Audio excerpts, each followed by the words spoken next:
masjid buka wae, paling gak ana nggon salat. Dan cara kula haram masjid dikunci sing sampai wong ra iso salat. Piye-piye wuqifa li salat, masjid itu diwakafkan untuk.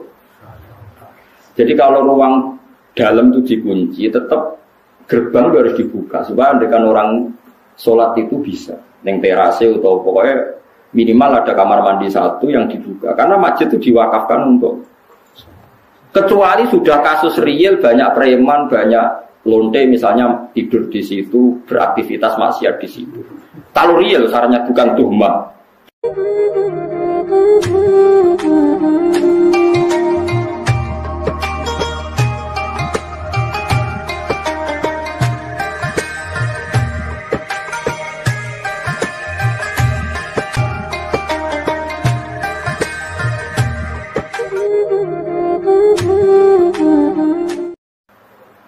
Makanya fatwa saya dalam masjid ya seperti itu.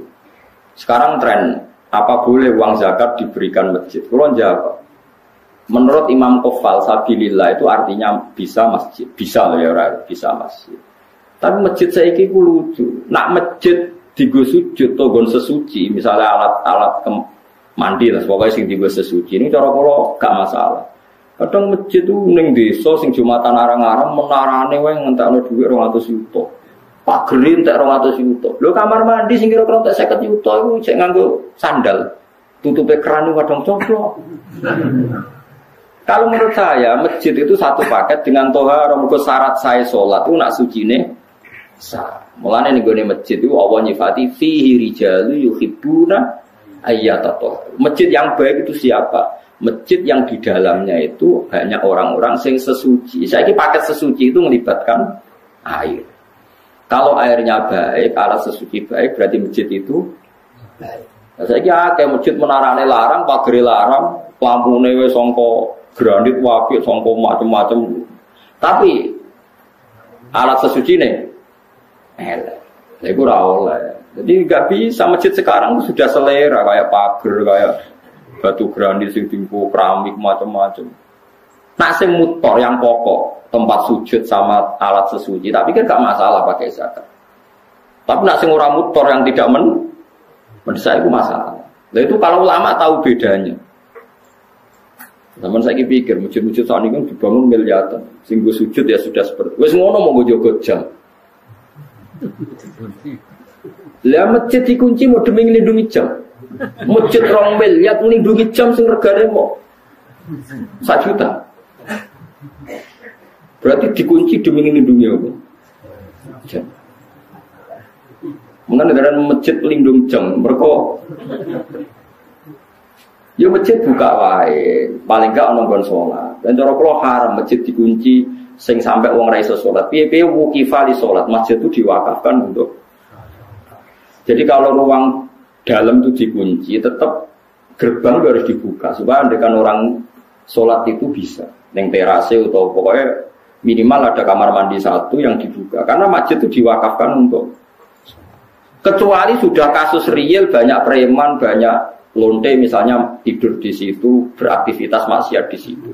Kalau real sarannya bukan tuhmah, real itu baru boleh. Kalau kita ngalami ada orang lapor bahwa masjid yang di perjalanan karena sepi dipakai pacaran macam. Kalau real sarannya tidak tuhmah itu boleh. Tapi kalau tidak boleh ngakofe wong tiga sholat. Bareng ngono mung, ora balik lunga mandek ngono masjid mandek wis sholat, boleh kunci nang kabeh. Bolak balik. Iki panitia ini iso ngaji ta ora? Sing wakaf wis akeh kan. Karena sing tepaan sekape sholat wali ta ulama gede kan rugi tenan. Gak sedo di sholat ulama. Gara-gara kok dikunci. Takoke rasane nek dibuka niku Gus, jame nyicak. Oh, dados masjid teng mriki digawe kangge nglindungi jam niku. Ya, dikunci demi nglindungi. Jam mbek kan paling. Nah, cara kula setengah-tengah ngoten nggih. Ya oke lah yang di tengah itu kunci tidak apa-apa, tapi tetap teras-terasnya bisa dipakai nopo sholat. Piye-piye itu diwakafkan untuk nopo sholat.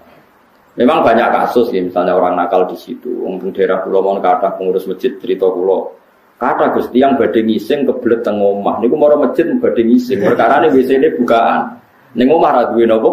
WC. Bar ngising ya mulai. Bar sik kula nggih nanti disomasi. Kulon pengurus masjid lho gak jari. Saat aku lha sing ngono iku pira sak desa? Sekawan, Gus.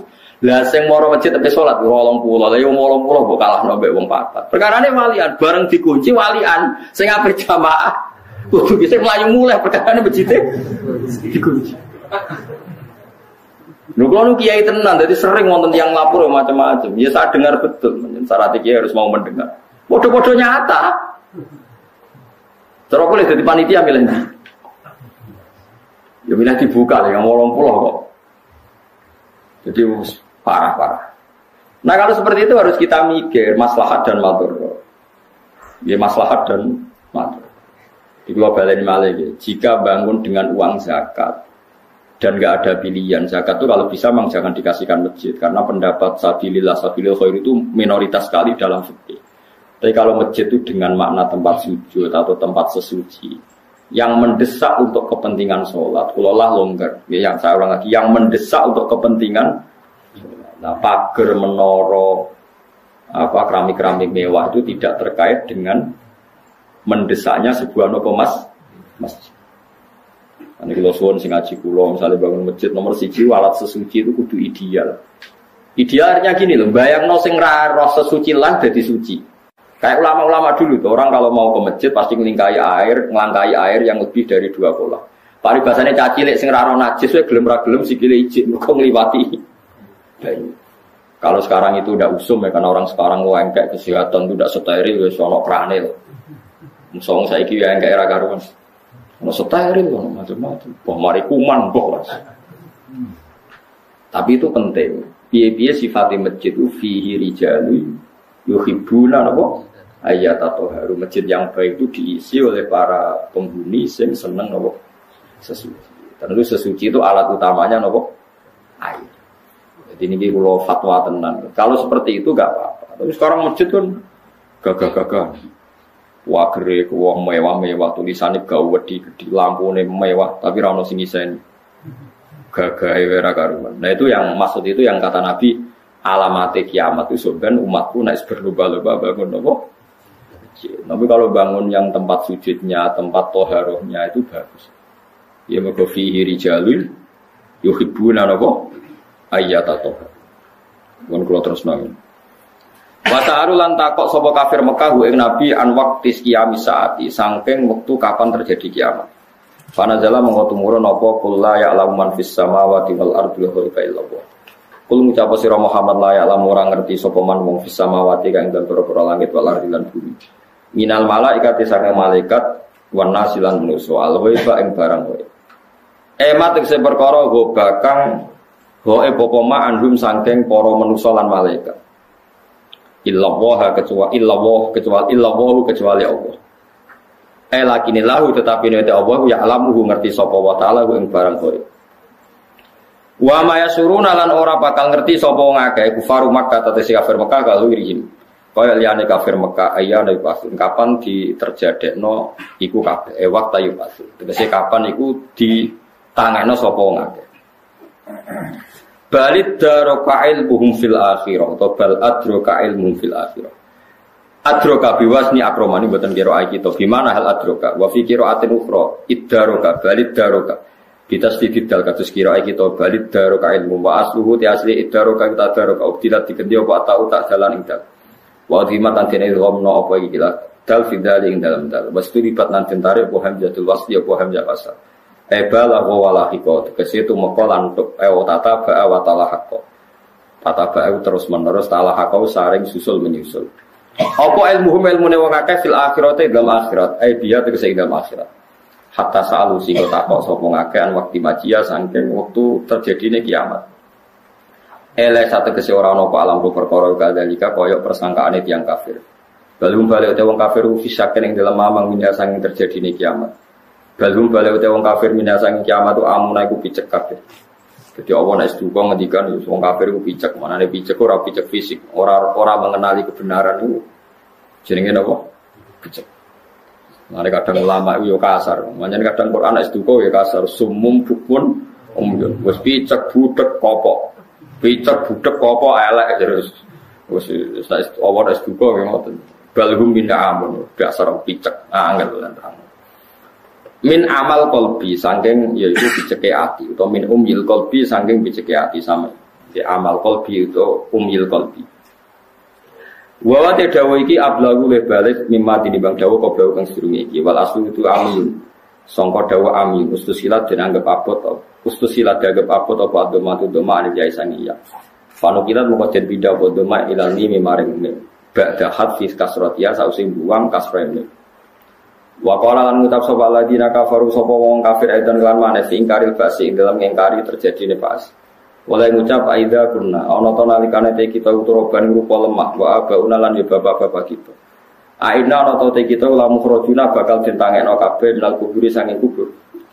Lakatu ita teman-teman den janjeni kita hada iki lah jadi nahnu ya kita wa abauna bapak-bapak kita min kubur saking sedurunge iki. In hada ora ana te iki wila sabil awalin kecuali nopo cerita-cerita sing wis kelewat. Terus Nabi pancet senengane cerita nak sok ben wong ditangekno saka kubur. Nyatane mbah-mbah kita mati nganti saiki ora ono sing tangi. Cara berpikir tiyang nopo? Cara berpikir tiyang nopo? Kafir. Jam ustura. Utai lafat asatir jam lafat ustura bidomi lan doma. Ma tegese perkara sutira kang den tulis sapa ma. Binal kisbi sangking pira-pira kedustaan. Kul ngucap sira Muhammad siru lumaku sira kabeh fil ardi dan bumi fangguru mongko angen-angen sira kabeh kefakana hale kaya apa ana apa akibat mujrimin apa akibate wong sing nglakoni dosa. Biingkarihim sebab ingkare wong mujrimin. Wa yauta ikilah akibat iku halaku iku rusak al mujrimin bila ada iklan disiksa. Wala tasalana susah sira Muhammad alaihi mengatasi prilakune wong kafir wala takunar aja ana sira fi dhekin ing dalam kerupukan. Muhammad kira rasa susah nak dikomentari wong kafir. Mima sange apa wae yang kuruna kang komentar sapa wong kafir mima. Kang gawe rekodaya sapa kafir. Utawi iki dawuh utasliatur ngerem-ngerem. Manane menghibur lin Nabi marang Kanjeng Nabi sallallahu alaihi wasallam. Ayala tahtamat kese aja gawe susah sira bimaklihim kelawan rekodayane wong kafir. Ngrekodaya ale kae ngatas sira. Fa ana mung te ingsun nasiruka iku zat sing nulung kowe alaihim ngalano ing ngatas kufar. Wa yaquluna mata hadzal wa'du in kuntum shadiqin. Kula terangno masalah paham-paham sing macam-macam. Mau kan Allah dawuh qul la ya'lamu man fis samawati wal ardi ghaiba illa Allah. Dados sing ngerti barang gaib apa sing terjadi sesuk niku hanya Allah Subhanahu wa taala.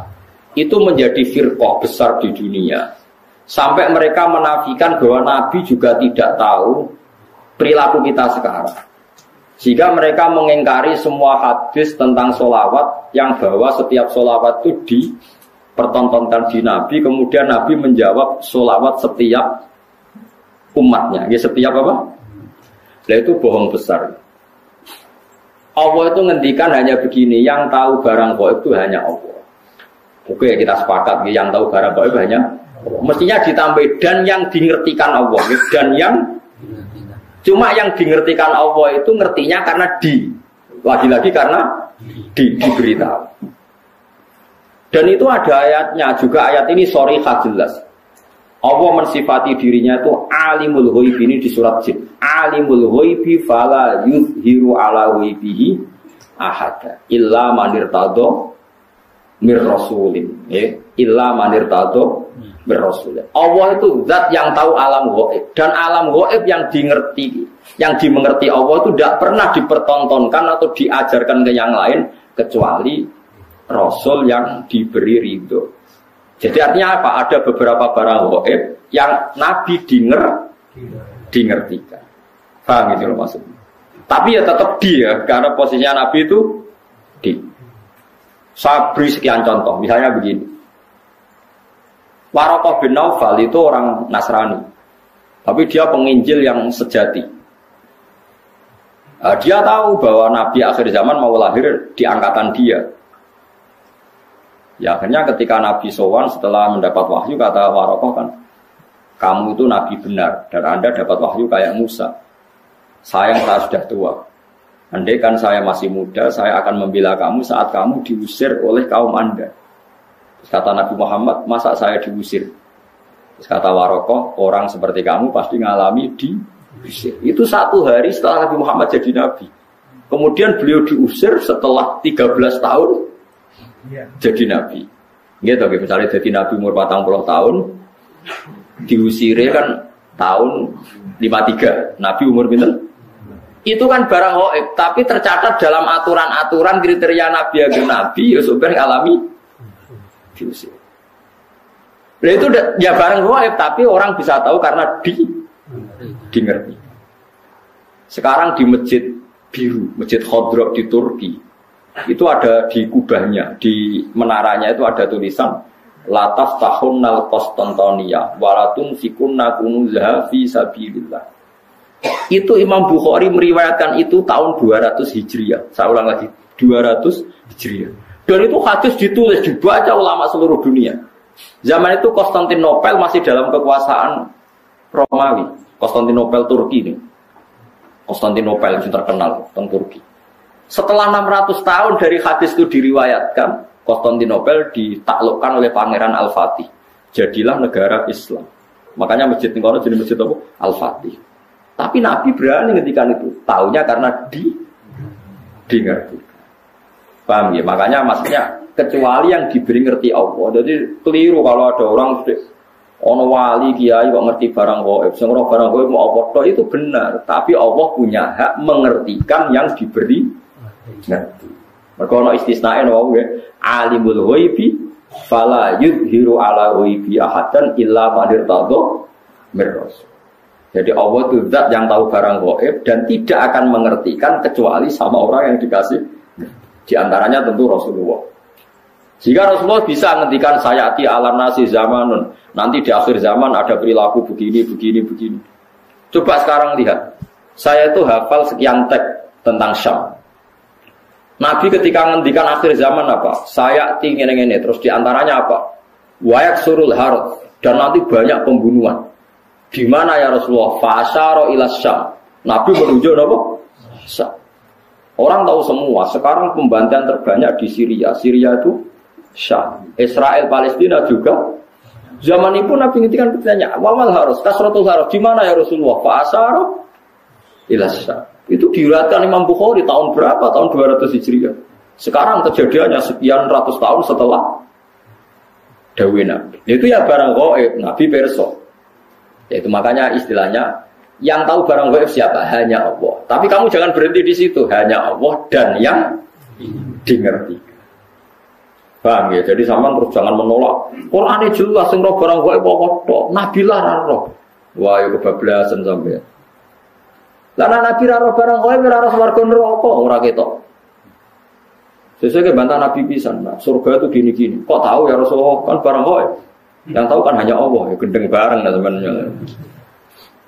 Karena pentingnya ngaji seperti itu. Ya, jadi illa manir tato berrasul. Kecuali orang yang diberi ridha Allah, termasuk tidak hanya Rasul itu tadi atau yang diberi ngerti Allah kayak tadi Waraqah bin Naufal, Salman Al-Farisi. Salman Al-Farisi itu orangnya terpelajar, dia orang Nasrani itu kan, putrane pendeta, pintere ra karuan. Umurnya 120 tahun. Dia itu ngaji ke pendeta beberapa kali. Setiap ngaji diomongi, wis ora usah ngaji mbek aku, wis ngaji mbek sumbere wis sapa nabi akhir zaman. Sampai 4 pendeta, lala pendetane bener. Titenane adekne nabi ku piye? Ya nabi ku ya lucu, alamatnya ku lucu. Di beliau itu layak balu sedekah tapi balu hadiah. Tidak nerima sedekah tapi nerima hadiah. Padahal barangnya sama. Sampai Salman Al-Farisi itu menjadi buruh di Madinah. Padahal dia orang Persia, orang Iran. Pas jadi buruh dapat upah, dibelikan sesuatu gitu, datang ke Rasulullah. Zaman itu dia belum Muslim. Ya Rasulullah, saya ini orang asing, ingin memberi sedekah sama engkau. Jawab Nabi, saya tidak nerima sedekah. Terus nyuruh sahabat, cung-cung pangan, aku orang lemangan sedekah. Salman Al-Farisi bilang, hadhihi wahidah, ini satu alamat. Setelah seminggu dia kerja lagi dapat uang. Ya sama, uangnya sama. Orangnya ya sama, Salman Al-Farisi. Yang diberi ya sama, Nabi Muhammad. Ya Rasulullah, saya punya uang. Ingin saya kasih hadiah ke kamu. Nabi diterima. Iya, saya nerima hadiah. Diterima. Padahal barangnya ya bodoh. Hanya dibahasakan sedekah sama hadiah. Itu menunjukkan bahwa dalam nubuwah itu ada sandi. Sama-sama posisinya dikasih, tapi dibahasakan sedekah Nabi menolak. Dibahasakan sedekah hadiah Nabi menerima. Itu ya barang gaib. Salman tahu itu jauh sebelum kenal Nabi, tapi dia tahu bahwa di antara definisi Nabi atau alamat Nabi seperti itu. Dan nanti ditemukan ya persis seperti sifat yang dikenali lewat kitab-kitab rujukannya itu. Nah itu boleh karena dingertikan. Karena apa? Dingertikan. Banyaklah cerita-cerita sahabat yang alim, masyhur itu di kitab-kitab hadis masyhur. Sayyidina Umar itu ketika di Medina pasukannya terdesak di Irak. Irak Medina itu penerbangan 2 jam. Penerbangan 2 jam so bayangno jauh. Itu pasukannya terdesak, Umar dari Medina bisa mimpin pasukan yang di Irak. Semua pasukannya dengar suara Umar. Beliau pas khutbah, ya Sariyah al-Jabal, kalau Jabal ya Sariyah al-Jabal, hei pasukanku kamu harus berlindung di atas gunung. Pertama pasukannya sudah santai-santai di ruang terbuka. Di sana kan gurun pasir ya, kalau ruang terbuka itu bahaya sekali. Semua pasukan dengar suara Umar. Akhirnya mereka sembunyi di atas gunung. Nah itu ya barang gaib, coba jarak Medina. Sampean kene kita waca ora ros trahom. Iku Medina iso delok pasukan teng. Ngerti musuhe liwat kene, pasukane ning kene kalau enggak dingertikan, diperingatkan bahaya. Kaget sing ngrungokno khutbah. Umar piye karepe tengah-tengah khutbah. Bilang ya Sariyah al-Jabal, ya Sariyah al-Jabal. Itu semua pasukannya dengar. Setelah sekian bulan pasukan itu menang pulang. Mereka cerita semuanya mendengar suara Umar. Terus yang Jumatan ya cerita, kita juga janggal karena tahu-tahu Umar bilang ya Sariyah aja. Karena ya Umar bisa gitu, tapi karena dingertikan, dikasih keramat seperti itu. Ya banyaklah cerita-cerita. Kalau Sayyidina Ali itu masyhur. Dia ada fitnah Siffin, ada fitnah macam-macam, perang PD. Kalau ditanya, kamu tidak takut mati? Tidak, mati saya tidak seperti itu. Tapi kamu tidak takut mati, fitnah sudah di Siffin? Tidak, mati saya tidak seperti itu. Nanti yang kena itu kepala saya. Sampai kena jum-jumah gini, terus pas sholat subuh. Jadi enggak di situ. Tetapi mati itu sudah ngerti. Tidak, mati saya tidak seperti itu. Tenang. Ketika beliau sudah saatnya ajal meninggal, mau sholat subuh, malamnya sudah bisa tidur. Semua sifat-sifat malam yang diceritakan Nabi, ya ini kayaknya malam ini. Beliau aja nih rasional, gak ngimami subuh, gitu masalah. Blebu, metu. Tapi kok harus ngimami subuh, karena ya seperti itu gitu. Ya sudah, akhirnya beliau ngimami subuh terjadi pembunuhan. Utsman ya sama seperti itu, ketika beliau perang ya pede saja. Siap ditanya, enggak mati saya ada seperti itu. Karena sudah diceritani Nabi. Nanti kamu matinya seperti ini, seperti ini. Terus ketika beliau dikepung mau mati lah ini ajal saya. Memang gambaran mati saya seperti ini. Ya mati betul. Nah sampean Islam asli, ngerti barang gaib tenan asli. Itu asli orisinil Mas. Ya sesuai fitrah. Memang fitrah manusia itu tidak ngerti barang gaib. Jadi masih orisinil teman, mau bener-bener nggak ngerti, jadi bagus lah itu masih orisinil, jadi masih itu. Tapi kamu nggak usah menafikan yang ngerti, yaitu tadi ya, alimul ghaibi, fala yudhiru ala ghaibi ahadan illa man irtado mir rasul. Allah itu zat yang tahu barang gaib, dan barang gaibnya itu tidak akan dimengertikan kepada siapapun kecuali pada yang dipilih Allah. Tentu termasuk Rasulullah.